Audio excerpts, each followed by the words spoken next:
Is the government attempting a change in course on GST? Two statements made recently, one by the Prime Minister and one by the Finance Minister, raised this question. While the Prime Minister said that 99% items would be taxed at 18% or under, Finance Minister Arun Jaitley has recently talked of a standard GST rate somewhere between 12 and 18%. The opposition has been quick to take credit for this change in stance. Former Finance Minister P. Chidambaram, in a series of tweets, suggested it was the Congress party's main demand for an 18% tax rate that had pushed the government, while Congress President Rahul Gandhi claims he has woken up the government from a deep slumber. So is a political pressure also playing into some of these statements made, and is a single tax rate workable in the near future? To speak more on this, I'm joined today by Aarti Sathe from the Bharatiya Janata Party. Gaurav Vallabh is joining us from the Congress, and also very excited today to speak with Mr. V. Lakshmi Kumaran, founder and managing partner of Lakshmi Kumaran and Sridharan. Welcome to all of you. Mr. Lakshmi Kumaran, I want to start by asking your views on what we are seeing. Is it correct to look at this as a small change in course, at the very least, by the government and their stated purpose? And we're talking about these two specific public statements. Of course, the most recent one being Arun Jaitley in his blog, when he talks about wanting a standard single tax rate in the near future.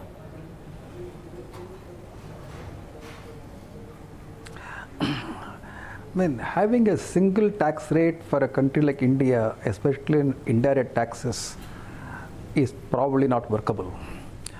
When the difference in the income level of haves and have-nots is so high, to have a single rate of tax on GST is just not workable.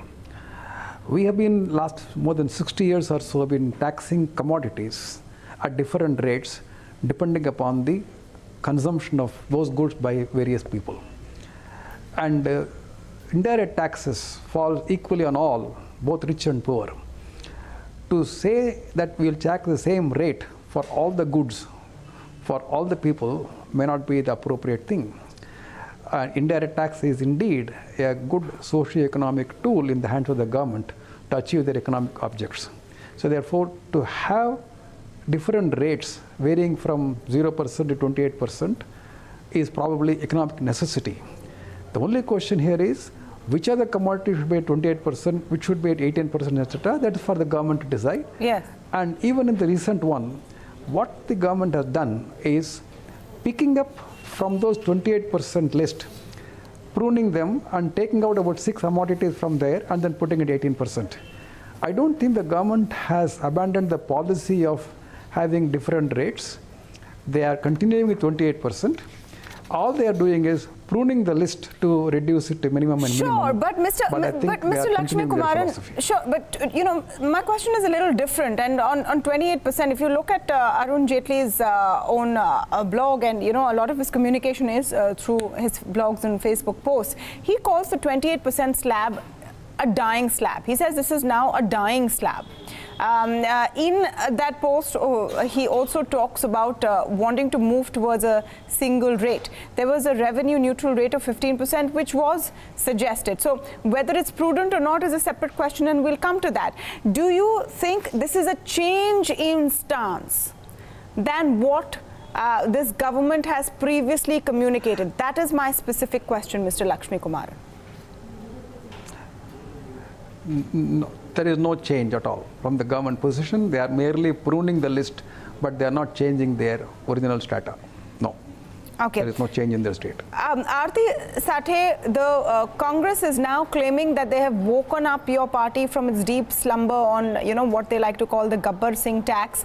And part of that reason is Arun Jaitley saying publicly and very often that the idea of a single rate of GST, he's called it stupid at some points, and he is saying that you can't have a Hawaii chappal and BMW car taxed at the same rate, etc. He is not saying we should do that today, but he is talking about a single rate, which was not the case earlier.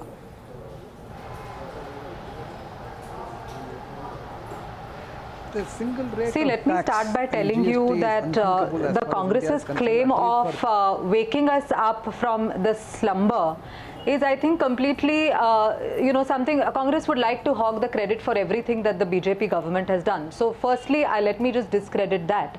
In fact, at the time when the UPA government was there, the indirect tax used to almost come up to 31% because of the cascading taxes which were there. We as a government bought in this revolutionary GST tax, which may have started in the UPA government. But at the same time, there are probably 30 or 31 meetings which have taken place as of today. And as rightly pointed out by Mr. Lakshmi Kumaran, today what the government is doing is it's pruning the list.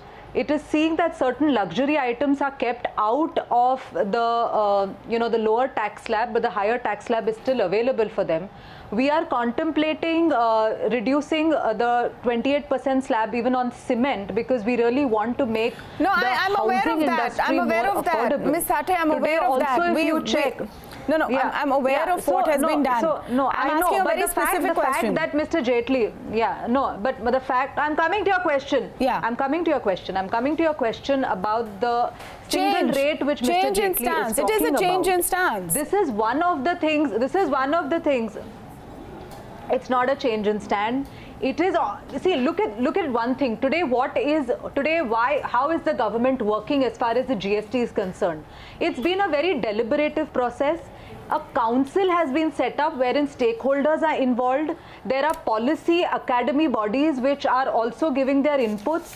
So it is not a change in stand. It is a revolutionary step which has been taken. There are teething problems, and it's not a change in stand. It is, of course, after these deliberations, there will be tinkering around, and that's exactly what is happening. No, the tinkering has been going on since the last 18 months. Okay, one second. Today you're changing a stand. Okay, no. Gaurav Vallabh, on what basis are you making this claim? But it takes its time. Today there are various 18 months, 31 meetings. We know all of that. On what is the opposition and the Congress basing this? On what are you crowing about today, saying that it is you guys who have pushed the government to talk about a single tax rate and an 18% cap? See, from the day GST was introduced, we are saying that GST means one nation, one tax, not one nation, 7 taxes or 8 taxes. I just want to remind the representative from BJP that earlier there was a 40% rate also that was shelved out. Now 28%, Finance Minister in his blog himself is writing, although whether she is reading or not, I don't know. But Finance Minister is writing that 28% is a dying slab. So they are gradually, and then he is mentioning that there should be one rate between 12 and 18%. And he is exploring an idea of 15%, which is basically a revenue neutral rate. And that's what Rahul Gandhi ji is saying, that please make this Gabbar Singh tax to go as good and simple tax. And to make good and simple tax, three things are required at a fundamental level. First, there should be... You are taking credit for Arvind Subramaniam's report, which mooted that 15% revenue neutral rate. That was not Rahul Gandhi's idea. Rahul Gandhi is asking for an 18% cap, which is not what Jaitley is, Arun Jaitley is agreeing to either. Ma'am, if we are saying, had the government read that Arvind Subramaniam's report, they discarded that, na? And we are saying that there should be no rate beyond 18%. That's what Rahul Gandhi ji mentioned during the Gujarat election while claiming that this is a Gabbar Singh tax. So to make this Gabbar Singh to good and simple, 3 things are required. That there should be no rate beyond 18%, because world over, I just want to inform another gentleman that world over, higher tax rate doesn't mean higher tax collection, and that is precisely happened in India. The government was expecting that GST will increase at the rate of 22% in this fiscal, whereas the growth is only 4%. So how we are going to meet the fiscal deficit targets with that? So that's what we were saying from day one. Second thing, government was reacting to our argument that we are not Singapore. We can't have uniform uniform rate like what is there in Singapore as 7%. I am asking Finance Minister, sir, what happened after 3 state election defeats? Have you realized that India had become Singapore? One second. Is the Congress still suggesting that all goods, even luxury and sin goods, be taxed at 18%?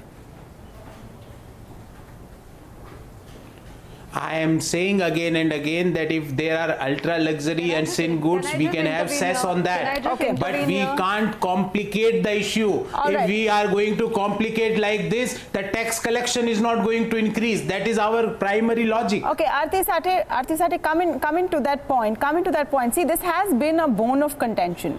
The tax rates have been a bone of contention. The government has defended the 28% slab, and today Arun Jaitley says it's a dying slab. You're saying it's a process which takes place, and you are right in also saying that all of this is decided by the GST Council, which includes finance ministers from several states and many different parties. But the fact is that there is a change in position, and is it because you're feeling the election heat? It's not at all. I think it's got nothing to do with any sort of populist measures. Ultimately, the stakeholders here, like Mr. Lakshmi Kumaran just pointed out, an indirect tax is a burden which is borne equally by the rich and the poor. So a tax, it's not like direct tax, which is really a tax on the income which one makes. And so the slabs are different as per your the income level which one earns. It's something which every consumer who is in the market has to bear the cost. So to make that workable, we obviously will have to prune or sort of work around a system whereby it doesn't create an additional burden, and at the same time it helps in tax collections. So today to say that only because the elections are coming, or today to say that it is largely a populist measure, I think it's an incorrect statement.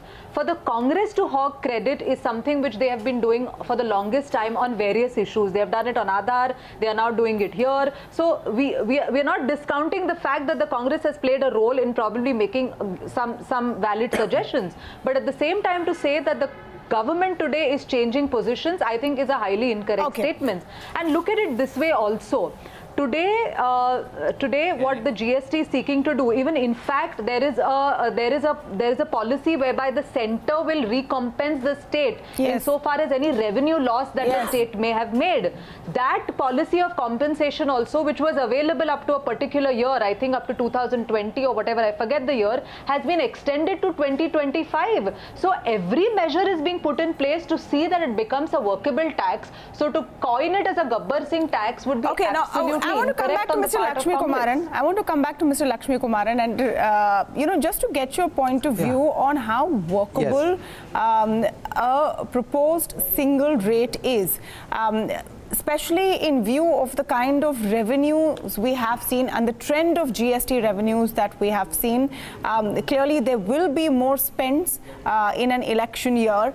Can we really afford to reduce the rates and the items in every rate as we are doing right now, as well as move towards a single rate? Thank you. First of all, I want to clarify, I do not belong to any political party. I make it my statement as a professional. Absolutely. First of all, one nation, one tax does not mean that one nation, seven taxes. I think there is probably a misunderstanding. One nation, one tax means a commodity will be taxed at the same rate throughout India. That's meaning one tax. Unlike earlier states, where each state was starting different rate for the same commodity, and the credit is not available interstate, therefore there were many rates. As far as today is concerned, credit available seamlessly, and the same rate of tax is charged for one commodity throughout India. Therefore, it is correct to say today, one nation, one tax, that we have somehow achieved it. Whether we should have 7 slabs or 3 slabs or 4 slabs, etc., is the prerogative of the government. If in a particular country, if the difference in income levels are different, it is but natural for the government to charge different rate for different commodities, classifying them consumer goods, luxury goods, and goods of mass consumption. So this is a prerogative which have been used for long. And there is nothing wrong in that. Over a period of time, when the income levels of the people go up, then the slabs will come down from 7 to 3 to 5, or as the case may be. But today to say 7 rates are there, therefore it is not a one nation, one tax, it is one nation, 7 tax, I think probably not a correct economic statement. Okay, now let me come specifically to you, Mr. Lakshmi Kumaran, and forget the politics of it. Based on what the finance minister has said in his post, where he talks about possibly moving to one rate between 12 and 18. We know the R&R rate, which was suggested earlier, was 15%. Is that a desirable outcome? It is a desirable outcome, but it will take place not in next 5 or 10 years' time, whichever party may come in, because it is going to have very, very long impact on the people who are consuming goods in a mass consumption. It is not going to be easy. Okay, the GST. In India, no. No, absolutely. The GST debate is continuing. I'm going to give Aarti Sathe and Gaurav Vallabh one last word. Gaurav Vallabh, do you think that GST by itself has enough, of political mileage in it to take forward? Because in Gujarat, it failed. In Chhattisgarh, Rajasthan and Madhya Pradesh also, it was not one of the main issues. How much is the Congress party depending on GST as a political issue? See, if somebody is doing politics on such an important tax reform, I think I don't expect that any political party should do that. And as far as Congress party is concerned, we don't do politics with the nation's interest. Coming to second point, what Mr. Lakshmi was pointing out, that one nation, one tax, excise duty was subsumed, excise duty was uniform. CST was subsumed, that was also uniform. So don't try to say that if one nation, 8 taxes are there, it is still one nation, one tax. It's not there. Third point, the point which was mentioned, that there are some goods which are used by rich people. I am saying like milk and Mercedes example, Hawaii chappal and BMW example, what was pointed out by Honorable Finance Minister. I am saying BMW is used by all of us here sitting in this panel. No, that is used by only few people. So saying that we can't charge 18% on milk and we can't charge 18%, we are saying have milk as an exempted product and charge 18% or at a uniform rate for Mercedes or BMW, because that is not a product of mass consumption. And third point, why can't you simplify GST for MSME sector? Still the comprehensive scheme which was there, the limit for applying that, why can't you increase to that level so that the small and medium enterprise should not feel the heat and burden of the GST? Remember, because as per IMO survey, because of GST fraud implementation of GST, 70% of operating profit of MSME sector all went decisions down. on GST are done by the GST committee. It is not just the government who's deciding what happens. So it's state finance ministers from various states. That's what I am saying, madam. I just give me 10 seconds. Just give me 10 seconds. That Prime Minister before GST Council come and announce that 99% of products will be 18% or less. He didn't announce it. He said we would hope to work how can he decide before the GST Council meeting? Don't misconstrue. On one side you talk about cooperative federalism. This side this is a dictatorial rules. No, he said we should work towards it. It is very different. Anyway, Aarti Sathe, how much is GST going to hurt the BJP politically?